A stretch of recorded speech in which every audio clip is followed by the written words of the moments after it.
My name is Ron Redfern. I've been with Citywide for just 3 months now. Well, my background's been in the automotive industry. I've been in different positions for 29 years, but I really wanted to get out and own a business.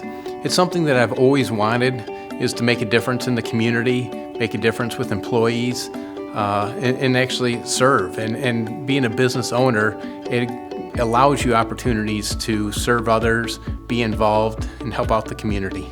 And the Citywide franchise model just stuck out so different from every other franchise I was looking at. And I just knew, right away, the more I researched it, the more I knew that was the best franchise for me. The neat thing is that my wife's able to partner with me in this business. So I've never had that opportunity in the past. So, she comes into the office and we're doing it together. And that's just helping strengthen our relationship. It's helping the business just be stronger that we're together in this.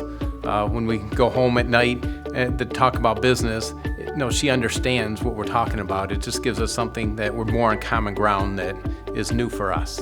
I would encourage anyone who's checking out the Citywide franchise opportunity is talk to different franchisees. Understand the model is that there is a lot of work in the beginning, but the long term, it's a great opportunity. It's a great franchise, and it will be successful if you're willing to work it and grow it and look at the long-term vision.